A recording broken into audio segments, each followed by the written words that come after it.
Buenas tardes, mis hermanos. Gracias le doy a mi Dios por este nuevo día en que nos podemos reencontrar en nuestro estudio de la palabra de Gálatas. Bienvenidos, les habla su pastor Andrés Lozada. Hoy vamos a arrancar con los primeros versículos del capítulo final de la carta de Gálatas, que es el capítulo 6.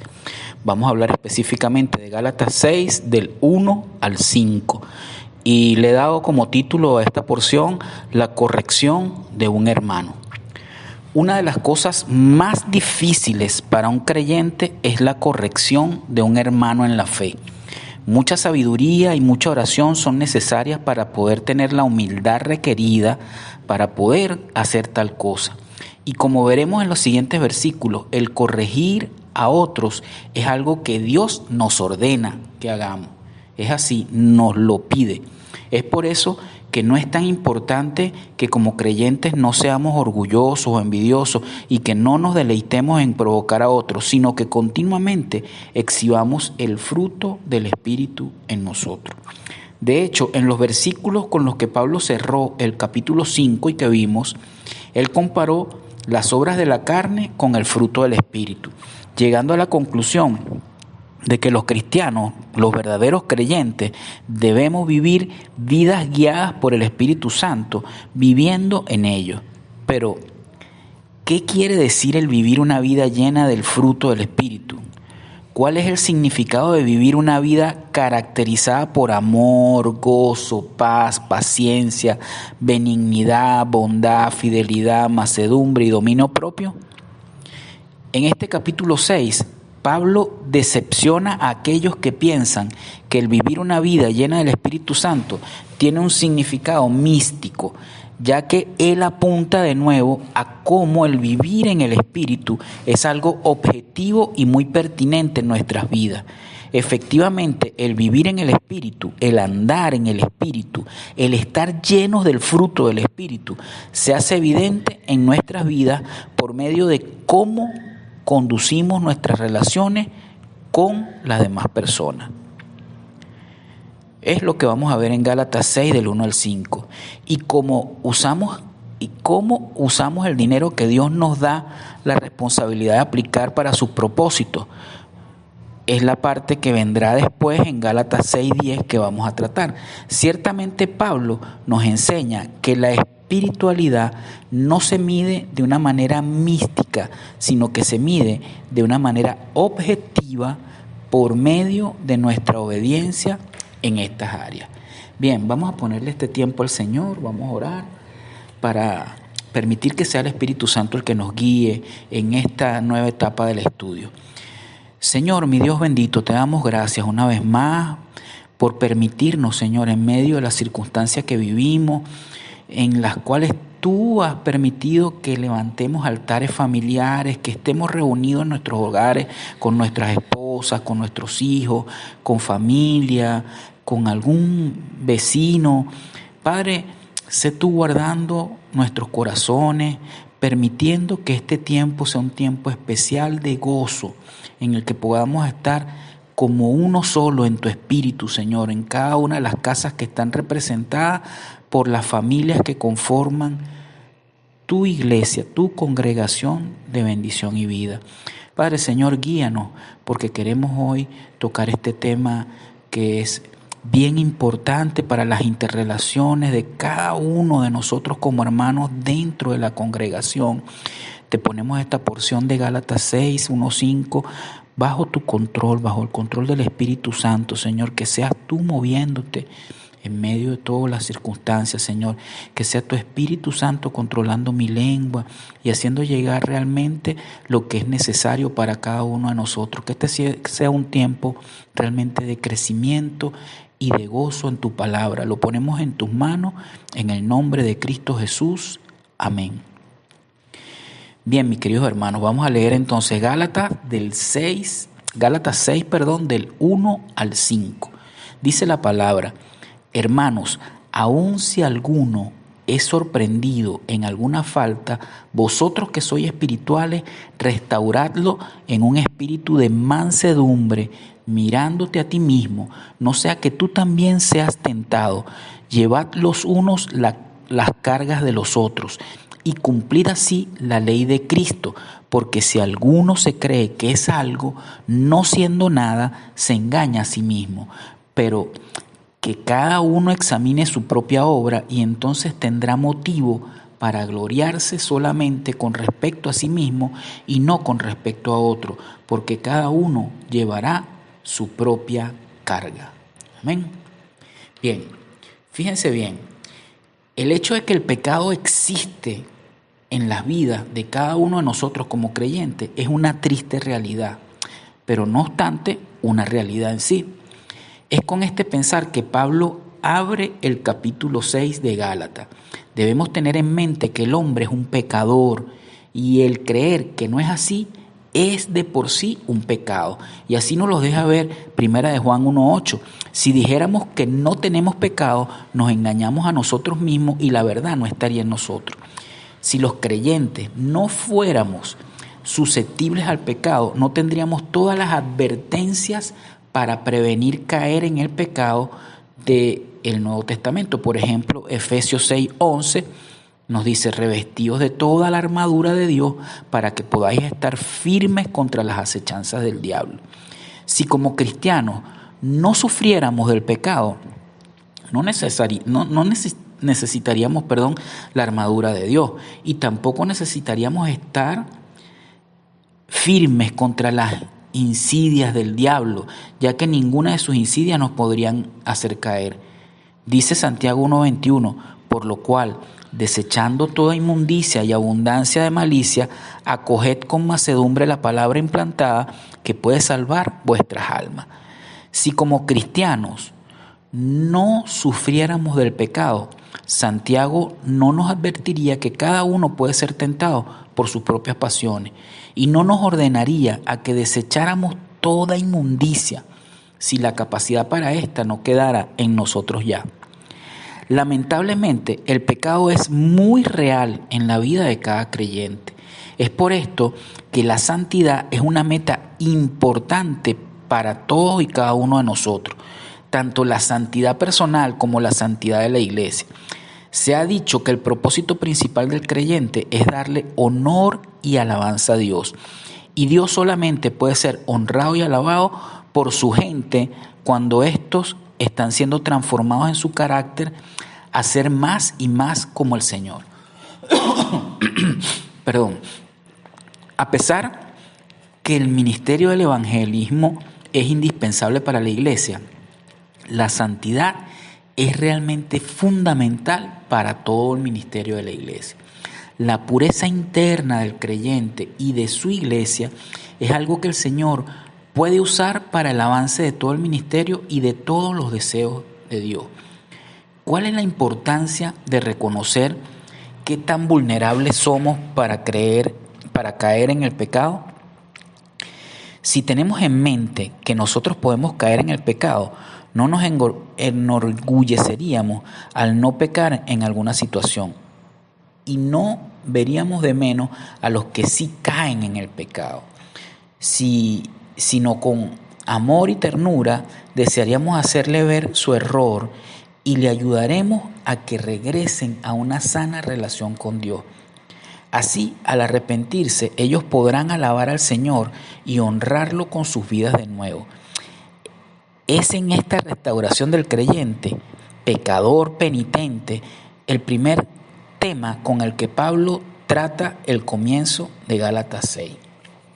Fíjense, es cierto que todo cristiano debe estar principalmente atento a su propia santidad, pero la palabra de Dios también nos indica que todo cristiano tiene una responsabilidad por la santidad y la pureza de su iglesia. Pablo, por ejemplo, instruyó a Tito para que tomara acciones al encontrar pecado en su iglesia. Y veámonos, en el propio libro de Tito 2:15 dice: habla estas cosas, exhorta y reprende con toda autoridad, ninguno te menosprecie. Y en Tito 3, del 10 al 11 dice: al hombre que cause divisiones, después de amonestarlo una y otra vez, deséchalo, sabiendo que el tal está pervertido y continúa pecando, siendo condenado por su propia conducta. Miren, hermanos, el mundo no comprenderá nunca la disciplina de la iglesia, la disciplina que hay entre los hermanos de la fe. Para el mundo estas cosas son necias. Recordemos lo que dice 1 Corintios 2:14. Pero un hombre natural no acepta las cosas del Espíritu de Dios, porque para él son necedad y no puede entenderlas porque se han de discernir espiritualmente. Pero para un creyente, para un cristiano como nosotros, la disciplina es evidencia del amor de Dios y de sus hermanos en la fe. Fíjense bien lo que dice Hebreos 12, del 11 al 14. Es verdad que ninguna disciplina al presente parece ser causa de gozo, sino de tristeza, pero más tarde da fruto apacible de justicia a los que por ella han sido ejercitados. Por tanto, fortaleced las manos debilitadas y las rodillas paralizadas, y haced sendas derechas para vuestros pies, para que no se disloque lo cojo, sino más bien que sea sanado. Seguid la paz con todos y la santidad, sin la cual nadie verá al Señor. Parte de la disciplina para un hermano que se niega a arrepentirse es la separación de ellos. Es esto lo que Pablo le mandó que hicieran a los tesalonicenses en la segunda carta de Tesalonicenses 3:6. Fíjense bien, dice: ahora bien, hermanos, os mandamos en el nombre de nuestro Señor Jesucristo que os apartéis de todo hermano que ande desordenadamente y no según la doctrina que recibiste de nosotros. Es importante también tener en mente que son los pecados del creyente los que son tratados de esta manera.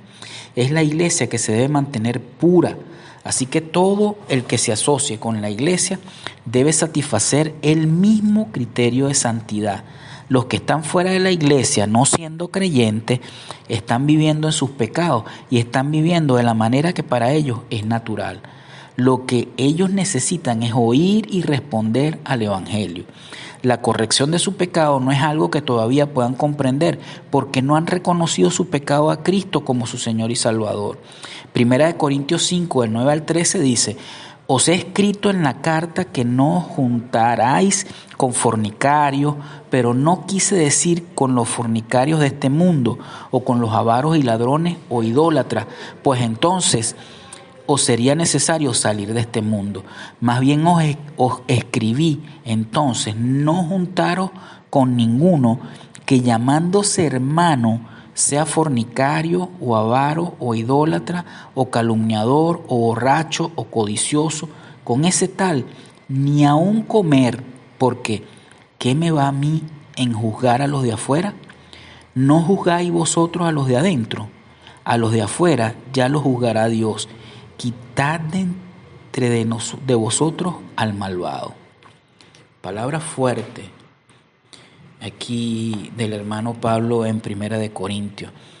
La disciplina en la iglesia debe ser algo que se debe practicar aún con los líderes de esta. Es más, como líderes debemos esperar ser examinados aún más detalladamente en todo lo que hacemos y decimos. Primera de Timoteo 5, del 19 al 20 dice: contra un anciano no aceptes acusación, excepto en presencia de 2 o 3 testigos. A los que continúan pecando, repréndelos delante de todos, para que también los demás tengan temor. Nuestro Señor Jesucristo, anticipando a lo que el pecado causaría en su iglesia, estableció el método de disciplina para la restauración de un hermano que caiga en pecado y lo dejó en Mateo 18 del 15 al 17. Dice: por tanto, si tu hermano peca, ve, repréndelo estando tú y él solos. Si te escucha, habrás ganado a tu hermano, pero si no te escucha, toma contigo a 1 o 2, para que por boca de 2 o 3 testigos quede firme toda palabra. Y si los desoye a ellos, dilo a la iglesia. Y si desoye a la iglesia, sea para ti como el gentil y el publicano. Hay puntos muy importantes que seguir acerca de la disciplina de un hermano. El primer punto es la tentación en la que caen muchas congregaciones de errar en no hacer nada. Algunas iglesias deciden no confrontar el pecado en sus miembros por el temor de ser vistas como duras, legalistas, faltas de amor o por el temor de perder a la gente al hacer tal cosa. Tal vez los que están en el error son líderes o servidores en algún ministerio o son contribuidores generosos de la iglesia. El no ayudar a nuestro hermano a ver su pecado y dejarlo en ese pecado es pecado también. Pero así como es fácil caer en ese error de no corregir al pecado, también es fácil caer en el error de ser de legalista y de disciplinar de mal modo, con malas intenciones o de acudir a la disciplina muy precipitadamente. Lo que hace el caer en este error tan fácil es el sentimiento del orgullo que le es tan natural a todo hombre. Efectivamente, hasta nos podemos hacer orgullosos de que no pecamos de la manera en que pecan otros. Es mucho más fácil ver el pecado en otros que ver el pecado en nosotros mismos. Al ver el pecado en otros, se nos puede hacer fácil el ver cómo corregirlo sin darnos cuenta que debemos examinarnos primero nosotros mismos y estar seguros de nuestra propia pureza para poder ayudar a nuestros hermanos. Pero, ¿cuáles pecados son los que debemos corregir? Bueno, de lo que ya vimos en Mateo 18, 15 al 17, podemos deducir el siguiente criterio. Primeramente, el pecado que se puede y debe ser corregido debe ser el pecado voluntario.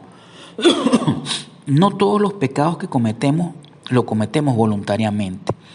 Vemos que hay una clara distinción con respecto a cómo tratar las distintas formas de pecado en las que caemos. En 1 Tesalonicenses 5:14 dice: y os exhortamos, hermanos, a que amonestéis a los indisciplinados, animéis a los desalentados, sostengáis a los débiles y seáis pacientes con todo. De acuerdo a este versículo, a los débiles les debemos ayudar a no pecar. A los que están desalentados les debemos dar ánimo para que disfruten de su vida en Cristo.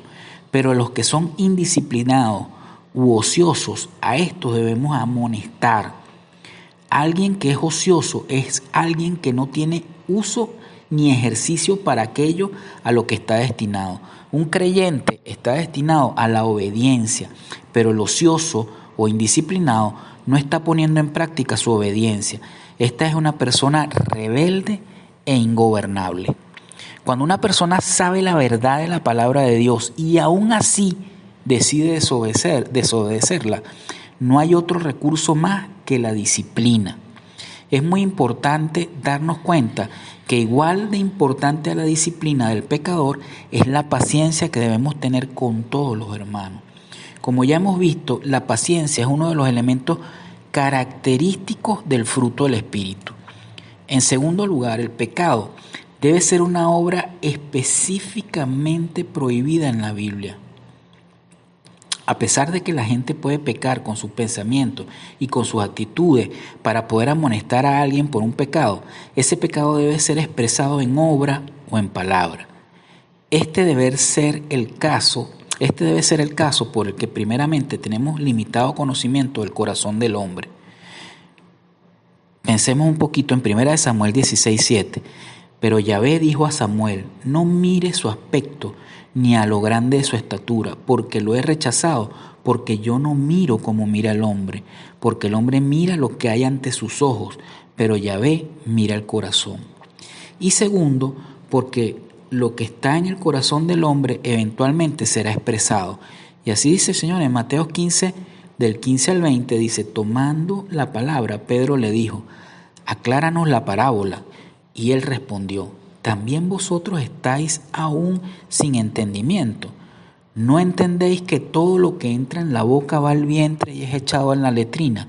Pero las cosas que salen de la boca provienen del corazón, y estas son las que contaminan al hombre, porque del corazón provienen malos pensamientos, homicidios, adulterios, fornicaciones, robos, falsos testimonios, difamaciones. Estas cosas son las que contaminan al hombre, pero el comer con las manos no lavadas no contamina al hombre. De modo que de modo que las áreas de la conciencia están excluidas para la disciplina. Es decir, ya que lo que puede ser pecado para una persona puede que no lo sea para otra persona. Estas cosas están excluidas de la disciplina. Por ejemplo, un hombre puede sentir convicción de que el Señor no aprobaría que él viera cierto tipo de programas de televisión y por tanto esta persona, el ver ese tipo de programas sería un pecado. Pero esta persona no puede confrontar a un hermano que sí ve ese tipo de programa, pero quien no siente la convicción de que el Señor no aprueba que él haga eso. Efectivamente, no podemos confrontar a otros basándonos solamente en nuestra propia conciencia. En Romanos 14, 10 al 12, Pablo nos dice, pero tú, ¿por qué juzgas a tu hermano? O también tú, ¿por qué menosprecias a tu hermano? Porque todos compareceremos ante el tribunal de Dios, porque escrito está, vivo yo, dice el Señor, que ante mí se doblará toda rodilla y toda lengua confesará a Dios. Por tanto, cada uno de nosotros dará cuenta de sí. De modo que, aunque no debemos disciplinar a una persona por ver algún programa de televisión en específico, sí debemos disciplinar a alguien por robarse, por ejemplo, un televisor, ya que en la Biblia sí nos enseña que robar es pecado. Pensando de esta manera, vemos que las áreas de justicia o rectitud personal también se excluirían de ser disciplinadas. Por ejemplo, no podríamos disciplinar a alguien por no ser amoroso, simplemente porque todos estamos faltos en el área del amor y estamos en distintas etapas de nuestra madurez o nuestro desarrollo espiritual. No obstante, a pesar de que no deberíamos disciplinar a un hermano por no ser amoroso, sí lo deberíamos disciplinar si comete un acto no amoroso, como el no serle fiel a su esposa.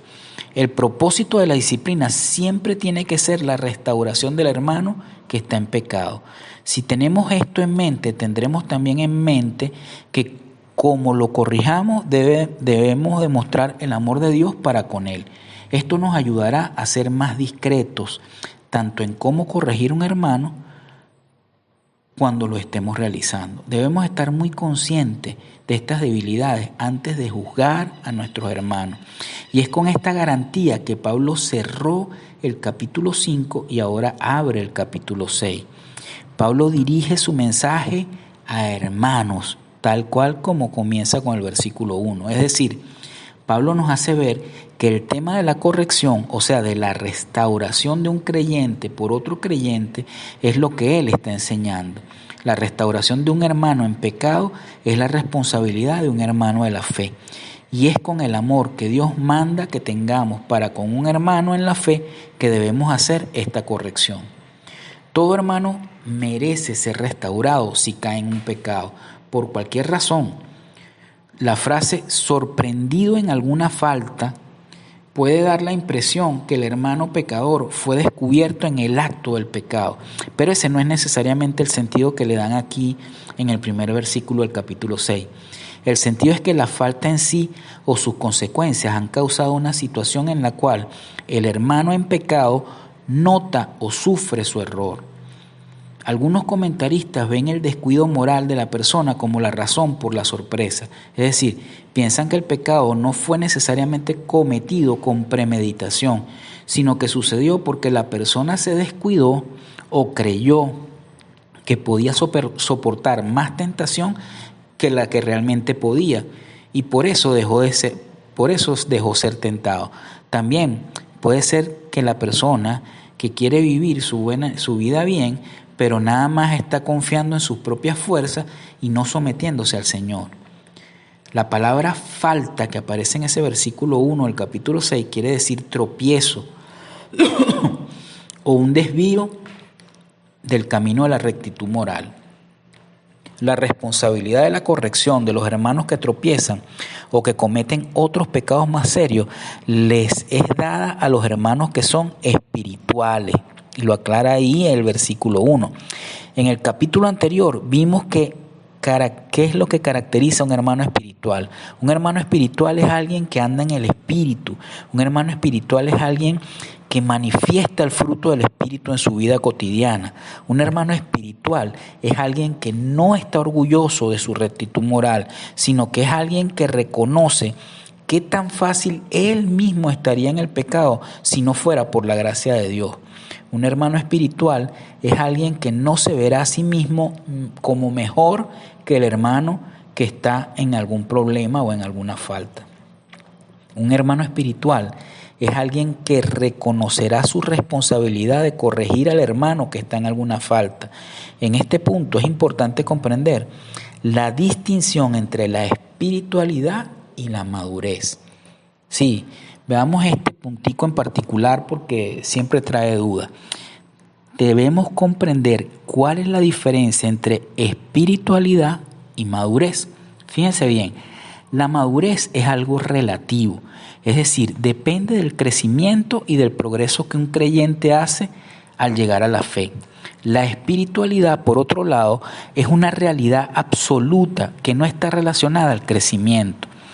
En otras palabras, un creyente desde el momento de su conversión es espiritual o no. Como vimos al hablar sobre las obras de la carne y el fruto del Espíritu, un creyente no puede estar viviendo en la carne y en el Espíritu al mismo tiempo. La madurez puede ser considerada como el efecto acumulativo del andar en el Espíritu, pero cuando sea que andemos en el Espíritu, llenos del Espíritu, demostrando el fruto del Espíritu en nuestras vidas, seremos los espirituales a quienes Pablo llama a que tomen la responsabilidad de corregir a sus hermanos cuando estos tropiecen. Los espirituales son los fuertes que deben sobrellevar las flaquezas de los débiles, exhortar a los indisciplinados, animar a los desalentados, sostener a los débiles y ser pacientes con todo. Recordemos que dice Pablo en Romanos 15:1, así que nosotros los fuertes debemos sobrellevar las flaquezas de los débiles y no agradarnos a nosotros mismos. Por otro lado, en 1 Tesalonicenses 5:14 dice, hermanos, también os exhortamos para que amonestéis a los desordenados, animéis a los desanimados, seáis apoyo de los débiles, pacientes con todo. Los espirituales no son los que son sospechosos de sus hermanos, ni curiosos de lo que ellos hacen, pero sí son suficientemente sensitivos al pecado para reconocerlo cuando lo ven y saber cómo confrontarlo. Al ver la disciplina en la iglesia, el mundo comúnmente acusa a la iglesia de no cumplir con la orden de Jesús en Mateo 7:1, de no juzgar. Es más, muchas iglesias usan este versículo y lo tuercen para no tomar la responsabilidad de corregir el pecado en sus congregaciones. Esto es lamentable, ya que visto en su contexto, este versículo es parte de la explicación de qué se debe hacer para poder juzgar a otro. Vamos a verlo más de cerca y vamos a verlo completo en su contexto. Mateo 7, del 1 al 5. No juzguéis para que no seáis juzgados, porque con el juicio con que juzguéis seréis juzgados, y con la medida que midáis se os medirá. ¿Y por qué miras la mota que está en el ojo de tu hermano y no te das cuenta de la viga que está en tu propio ojo? ¿O cómo puedes decir a tu hermano, déjame sacar la mota del ojo cuando la viga está en tu ojo?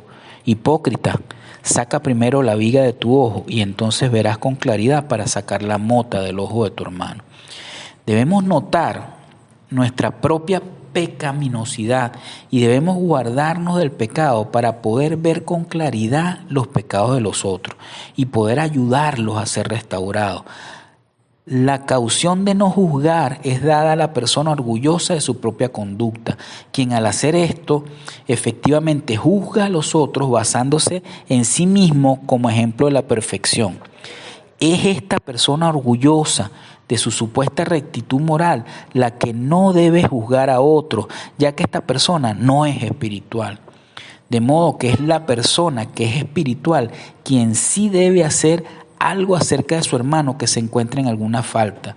Pero, ¿qué es lo que el hermano espiritual tiene que hacer con el hermano en falta? El hermano espiritual tiene que restaurarlo. El hermano tiene que restaurar a aquel que está en falta. La palabra restaurarlo viene de la palabra griega catartisete, que quiere decir reparar, remendar, completar. Es usada en continuo presente, indicando que es necesario tener paciencia y perseverancia en el proceso de restauración. Estas mismas palabras aparecen en Mateo 4:21 y allí es traducido como remendando, para dar a entender que unas redes estaban siendo reparadas, que una rotura estaba siendo compuesta, o sea que las partes se habían separado y estaban siendo reunidas. Veámoslo en Mateo 4:21. Dice, y pasando de allí, vio a otros dos hermanos, Jacobo, hijo de Zebedeo, y Juan, su hermano, en la barca con su padre Zebedeo, remendando sus redes, y los llamó. Ese remendando en griego es katartiset. En 1 de Corintios 1:10, la misma palabra es usada con la frase enteramente unidos, demostrando cómo lo que ha sido separado debe ser reunido. De modo que en el punto de la disciplina es la restauración del creyente que ha caído en pecado. El punto de la disciplina es de traer al creyente caído a estar de nuevo enteramente unido con sus hermanos.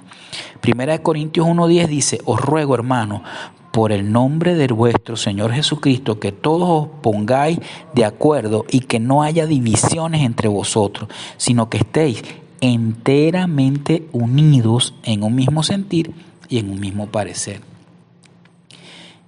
En 1 Tesalonicenses 3:10, katartizai es traducida completemos, indicando que lo que ha sido separado no está completo.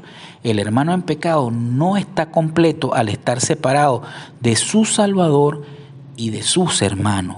Veámoslo en 1 Tesalonicenses 3:10, dice, según oramos intensamente de noche y de día, que podamos ver vuestro rostro y que completemos lo que falta a vuestra fe. De modo que la restauración en sí consiste en hacerle ver al hermano que ha caído en pecado, que él ha pecado. Él tiene que reconocer su error para poder confesarlo y cambiar lo que tiene que ser cambiado en arrepentimiento. De modo que los hermanos espirituales deben restaurar al hermano que ha caído en pecado. Pero ¿cómo han de hacer esto estas personas? Lo deben hacer en un espíritu de mansedumbre. Como vimos, la mansedumbre es una característica del fruto del Espíritu y por tanto del que es espiritual. Un hermano que critica al hermano que está corrigiendo no lo está haciendo en un espíritu de mansedumbre, de modo que nuestra corrección de alguien debe ser hecha con amor, con la meta de que tanto nosotros estamos obrando para la honra y gloria de Dios, así como esperamos que nuestro hermano querrá obrar al darse cuenta de su error. De modo que la amorosa corrección es lo primero que hacemos al ver a un hermano en pecado. Si él reconoce su error y se arrepiente, qué gran gloria le habremos traído ambos a nuestro Señor Jesucristo. Pero si el hermano que estamos corrigiendo se niega a ser corregido o no reconoce su error, entonces este es el hermano que es indisciplinado u ocioso. Y es este hermano al que debemos disciplinar por medio de la iglesia y no solamente por medio personal, pero en este caso también haciéndolo con amor y con la meta de que todo lo que hagamos nosotros y el hermano siendo indisciplinado llegue a ser para la gloria de Dios. Si el proceso de la disciplina de la iglesia es necesario para traer al hermano al arrepentimiento, la mansedumbre siempre debe caracterizar cómo al arrepentirse lo recibamos de regreso a la congregación. Hablando de un pecador que se había arrepentido, en 2 Corintios 2:7, Pablo dice que lo debemos perdonar y consolar para evitar que el pesar de la gran tristeza por lo que ha hecho lo agobie. La advertencia que Pablo da al hermano espiritual, al hermano que le ordena que restaure al hermano en falta, es que se examine a sí mismo, porque él también, el hermano espiritual, puede ser tentado y caer en el mismo o en otro pecado. La palabra mirándote, que sale en el versículo 1 de Gálatas, es una forma fuerte para decir que algo se tiene que observar o considerar con mucha atención.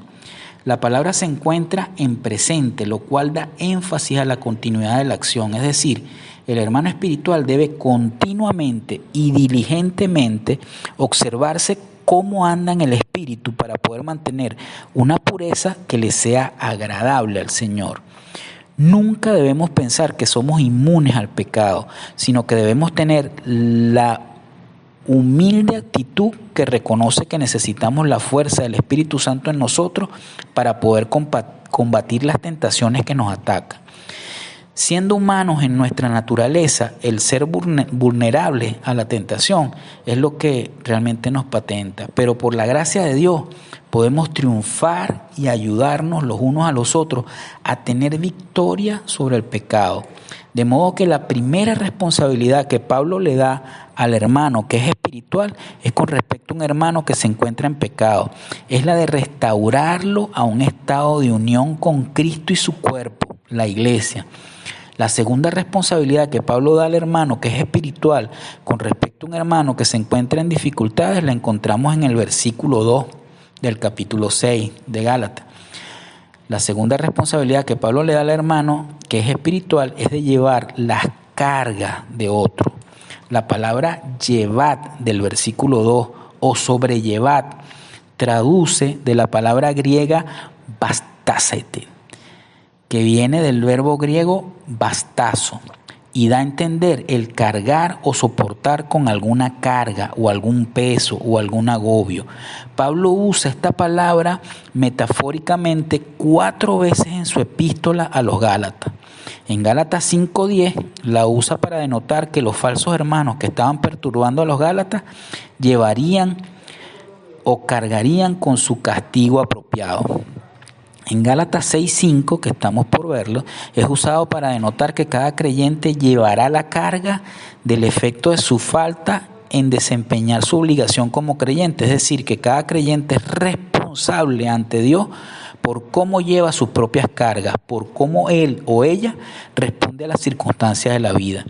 En Gálatas 6:17, que la veremos mucho más adelante, es usada para denotar que Pablo llevaba sobre él las cargas de Jesucristo. Aquí, en Gálatas 6:2, Pablo usa la palabra bastásete para poder dar orden a los creyentes que participan en llevar las cargas de otros. Es decir, que el hermano que es espiritual debe ayudarle a otros hermanos en la fe con sus cargas, sus preocupaciones y sus agobios.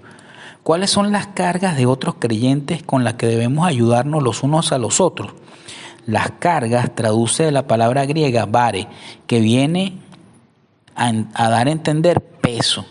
Esta palabra denota que cualquier cosa que presiona físicamente a una persona o demanda el gasto de los recursos de esa persona, tanto recursos materiales como espirituales, se convierten en carga.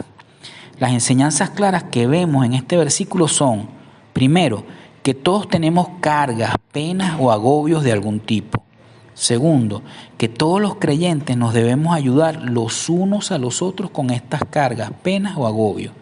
Es importante notar un par de detalles acerca del mandamiento de Pablo, que nos los da aquí de una manera clara, diciéndonos que debemos llevar las cargas. Primero, la palabra griega bastásete, la cual acabamos de examinar, está aquí gramáticamente en modo imperativo, y es por eso que es una orden, pero también está gramaticalmente en el tiempo presente, lo que quiere decir que esto es algo que todo creyente, todo aquel que es espiritual, debe practicar continuamente. El llevar las cargas no es algo que se debe hacer de vez en cuando o en algún tiempo, sino todo el tiempo. Segundo, la orden es para que todos los creyentes lleven los unos las cargas de los otros. Es decir, debemos buscar asistencia de otros creyentes para que nos ayuden con nuestras cargas. No debemos de pensar que porque somos espirituales no necesitaremos que otros nos ayuden. Es más, lo opuesto es lo correcto. El que es verdaderamente espiritual reconoce su pecaminosidad y su necesidad. Si estamos manifestando en nuestras vidas el fruto del Espíritu, seremos mansos, humildes. No dejaremos que el orgullo nos impida buscar ayuda. Sea esta ayuda espiritual, como es el sentido principal en nuestro pasaje, o ayuda material, como es el sentido más amplio de las cargas que nos pueden agobiar o tentar al pecado. Pablo concluye el versículo diciéndonos que al hacer esto, al llevar sus cargas a nuestros hermanos junto con ellos y al pedir que ellos nos ayuden con nuestras cargas, también estaremos cumpliendo con la ley de Cristo. ¿Cuál es la ley de Cristo? Encontramos detalles sobre esta ley en Juan 13:34. Juan 13:34 dice: un mandamiento nuevo os doy, que os améis unos a otros como os he amado, que también os améis unos a otros. En Romanos 13, del 8 al 10 dice: no debáis a nadie nada, sino el amaros unos a otros, porque el que ama al prójimo ha cumplido la ley. Porque no adulterarás, no matarás, no hurtarás, no codiciarás, y cualquier otro mandamiento se resume en esta declaración: amarás a tu prójimo como a ti mismo. El amor no hace mal al prójimo, así que el cumplimiento de la ley es el amor. Y en Gálatas 5:14 nos dice: porque toda la ley queda cumplida en esta sola palabra: amarás a tu prójimo como a ti mismo. De modo que al ayudar a un hermano a ser restaurado y mantenerse andando en el Espíritu, lo estamos amando como Jesús nos amó a nosotros. Al llevar las cargas de nuestros hermanos, al ponernos a la par con ellos cuando están en dificultades, sean estas por pecado o no, estamos amándolos como Jesús nos amó a nosotros. Al pedir que nuestros hermanos nos ayuden a soportar los agobios en los que nos encontramos, estamos dándoles la oportunidad de que nos amen como Jesús nos ha amado. Y porque nos estamos amando los unos a los otros, Cristo nos amó, estamos cumpliendo con la ley de Cristo. El hermano que es espiritual es quien ama a otros como a sí mismo. Y es a él a quien Pablo aquí ordena a que restaure al hermano que se encuentra en pecado y lo lleve, y que lleve su carga, la cual mantiene a este hermano en pecado. Para poder ayudar a un hermano en pecado debemos ser espirituales. Para verdaderamente ser espiritual, un creyente debe pensar de sí mismo de una manera adecuada, con buen juicio y del punto de vista de Dios. Es decir, no debe pensar más alto de sí mismo de lo que debe pensar. Todo creyente que es espiritual debe reconocer que no es nada. Si no reconoce esto, se engaña a sí mismo. Es muy fácil ver los errores de otros, pero muy difícil ver los errores en nosotros mismos. Es también muy fácil pensar que la razón por la que no estamos en las mismas circunstancias que otra persona es porque somos mejores que ellos o más buenos en alguna medida o de alguna forma. Al pensar de ese modo, nos estamos poniendo a nosotros mismos en un lugar más alto que lo que debemos. No nos estamos dando crédito por algo que no es nuestro hacer. Para ser espirituales debemos reconocer nuestra vulnerabilidad. Debemos reconocer que no somos mejores que el hermano en el pecado. Debemos reconocer que si no fuera por la gracia de Dios en nuestras vidas, estaríamos en la misma posición o en peor circunstancia que ese hermano que está en pecado. Todo el crédito por algo bueno en nuestras vidas le debe ser dado al Señor con sinceridad.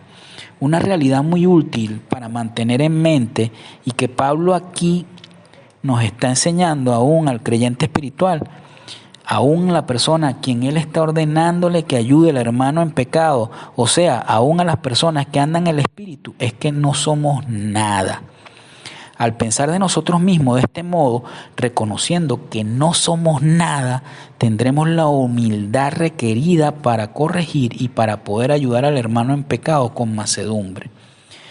Es también útil darnos cuenta que este modo de pensar, reconociendo que no somos nada, va en contra del orgullo del hombre y va en contra de la arrogancia que se estima tanto en nuestra cultura. ¿Qué diría Pablo del moderno concepto psicológico de la autoestima? El mundo apoya que nos amemos a nosotros mismos, suponiendo que no lo hacemos. Dios, quien conoce nuestro corazón mejor que nosotros mismos, en su palabra, da por hecho que nos amamos a nosotros mismos más de lo que debemos.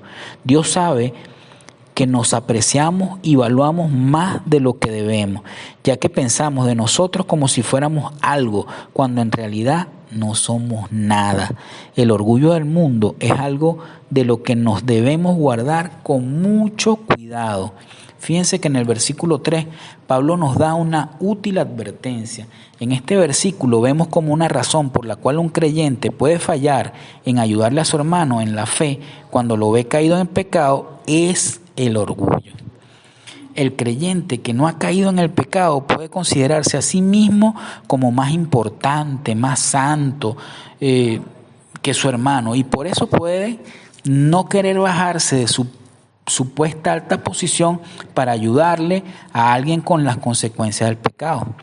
Es por el orgullo que lo encontramos difícil ver cómo poder ayudar a nuestro hermano en pecado. Y también es por el orgullo que lo encontramos fácil criticarlo, aun si solo lo hacemos con nuestros pensamientos. La realidad es que al pensar que somos algo, nos estamos engañando nosotros mismos. De igual manera, al pensar que somos mejores que otros, nos estamos engañando a nosotros mismos. Dios no nos ve de esa manera. El mejor modo para salir del engaño de pensar que somos algo es el examinar nuestra propia obra por sí sola, sin compararla con la obra de otra persona. Nos ayuda a ver con un poco más de detalle la orden que Pablo da de que cada uno examine su propia obra. Aquí la palabra examine denota un examen con la expectativa de aprobación, y dado que está en presente implica que es constantemente que debemos estar examinándonos con la expectativa de que debemos llegar a ser aprobados por Dios. Efectivamente, el examen personal es un requisito que debemos satisfacer antes de poder ayudar a un hermano en pecado. Cuando examinamos nuestra propia obra sin tratar de compararnos con otros, ya que la expectativa es que debemos ser aprobados por Dios y Él no nos va a evaluar en comparación con otros, llegaremos a tener un punto de vista apropiado de nosotros mismos. Es cuando nos examinamos correctamente y vemos que hemos sido obedientes, que podremos entonces llegar al punto de vista que nuestro Señor Jesús nos describió en Lucas 17:10. ¿Se recuerdan que dice Lucas 17:10? Así también vosotros, cuando hayáis hecho todo lo que se os ha ordenado, decid, siervos inútiles somos, hemos hecho solo lo que debíamos haber hecho. De modo que al examinar nuestras propias obras, tendremos motivos para gloriarnos, pero solo con respecto a lo que nosotros hemos hecho y no con respecto a lo que otros han hecho. Al no poder vernos como mejores que otros por las cosas que hemos hecho o no hecho, todo lo que queda es la evaluación de nuestras obras con respecto a lo que Dios manda. Y si nuestro examen propio nos demuestra que hemos sido obedientes, lo mejor que podemos concluir de nosotros mismos es que solo hemos hecho lo que debíamos haber hecho. Es decir, hicimos lo mínimo. ¿Cómo nos podemos gloriar de nosotros mismos entonces? No podemos. Y ese es el punto que Pablo está resaltando. El creyente que se examina constantemente a sí mismo se va a dar cuenta de cuán gran pecador es y cómo no merece la gracia de Dios. Pero un examen detallado de un creyente que ha sido fiel al Señor, de un creyente que está andando en el Espíritu, va a demostrarle al creyente las cosas que Dios ha hecho y está haciendo en su vida, y es de lo que el Señor ha hecho que sí se puede uno gloriar, ya que la gloria entonces va a quien le pertenece, y ese es al Señor. ¿Cómo nos podemos gloriar en el Señor? Nos gloriamos en el Señor al reconocer que es Él quien hace lo bueno y lo justo, y no nosotros. Si hay algo bueno en nosotros es porque Dios está obrando y usándonos. La gloria sea a nuestro Señor. Fíjense bien lo que dice Jeremías 9 del 23 al 24. Así dice Yahvé, no se alabe el sabio en su sabiduría, ni se alabe el valiente su valentía, ni se alabe el rico en sus riquezas, sino alábese en esto el que se haga de alabar, en entenderme y reconocerme que yo soy Yahvé, que hago misericordia, juicio y justicia en la tierra, porque estas cosas quiero, dice Yahvé. Wow. La evaluación personal, al continuo examen personal que el creyente debe hacer de sí mismo con la expectativa de ser aprobado, es importante, porque cada uno llevará su propia carga. Es esto lo que el versículo 5 nos dice, pero ¿está esto en contradicción del versículo 2? En el versículo 2 vimos que debemos llevar las cargas los unos de los otros, pero aquí en el versículo 5 ahora dice que cada uno va a llevar su propia carga. ¿Están en contradicción estos versículos? Claramente la respuesta es no. La Biblia no tiene contradicciones. Es útil ver de nuevo las palabras que son usadas en estos versículos en el idioma original. Como ya vimos en el versículo 2, la palabra cargas viene de la palabra griega vare, que quiere decir peso, un peso que demanda el gasto de la fuerza y los recursos de una persona. Pero por otro lado, el versículo 5, la palabra carga viene de la palabra griega porción, con H intercalado, que quiere decir algo que se lleva o se carga sin ser pesado. La diferencia entre porción y varos es que porción es simplemente una carga que es soportable, es una carga llevadera sin ningún esfuerzo. Pero varos siempre indica que es una carga pesada y difícil de llevar. Así que en Mateo 11:30 el Señor usa la palabra porción para describir la carga liviana que es seguir la obediencia a Él. De modo que en el versículo 5 Pablo simplemente nos recuerda que todos somos responsables de nuestras propias obras. Incluso en nuestras obras van las responsabilidades del ministerio que Dios nos da a cada uno. Amados hermanos, en verdad que es fuerte y es bien confrontante el saber que tenemos la orden de parte de Dios y el deber de confrontar a aquellos hermanos que caen en pecado.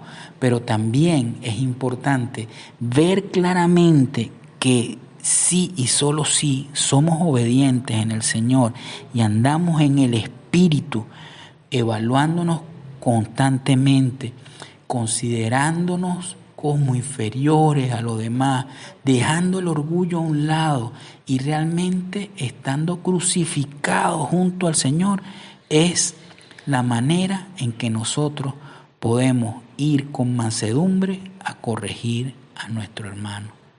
Demos ese paso, amados hermanos.